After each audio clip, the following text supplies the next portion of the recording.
Good day, wizards, and welcome to today's lesson. Explorers from Europe find Southern Africa.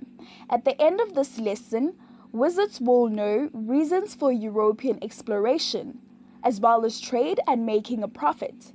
Let's begin with reasons for European exploration. Up until the early 1400s, European sailors could not sail out of sight of land and had to wait for the wind to change before they could return to port. Chinese and Arab sailors had better ships and instruments and were able to sail against the wind and find the way using the stars for navigation. Europeans did not know about the Arab and Chinese inventions. Rich people in Europe wanted beautiful silk cloth that was made in China.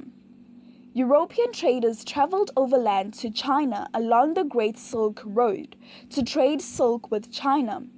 People also wanted spices that came from India and some islands in the Indian Ocean.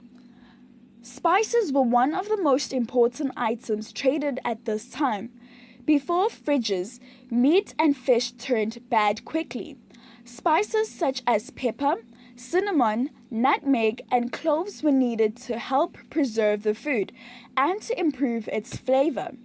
Italian traders from the cities of Genoa and Venice controlled the spice trade from India.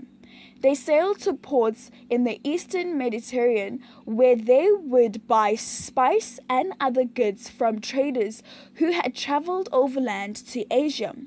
The Italians would then bring these goods back to Europe. However, it was difficult and expensive for the European traders to travel overland to East Asia. They had to travel through many countries and pay taxes to those countries' rulers. Venice had control over the trade in the Mediterranean and put high taxes on the trade in spices. European merchants knew that if they could trade directly with people in Asia, they could trade directly with the people. They could make huge profits.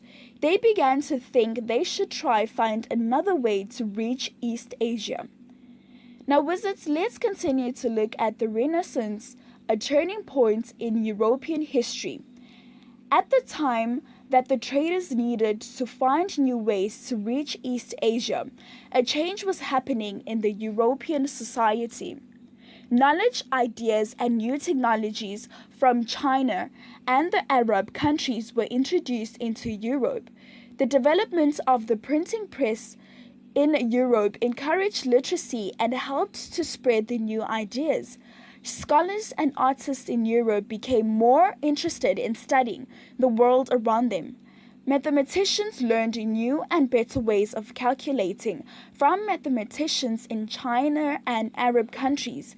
At the same time, new shipbuilding techniques and investigational and navigational instruments learned from content with the Chinese and Arab sailors made it possible for the European sailors to journey out of sight of land.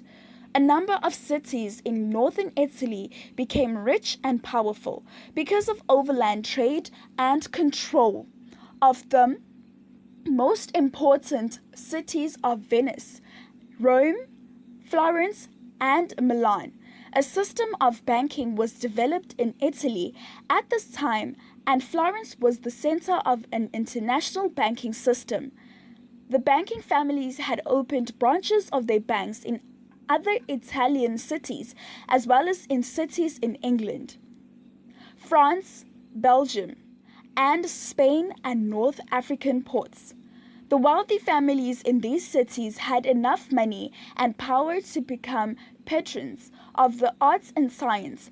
To be a patron meant that they would support artists and scientists by employing them and paying them salaries. Some of the greatest artists, writers, and scientists lived at the time. This new interest in art, learning, and travel became known as the Renaissance, a word that means rebirth. The Renaissance was an age of new ways of thinking and the world and the universe. Two great men who lived during the Renaissance was Leonardo da Vinci and Galileo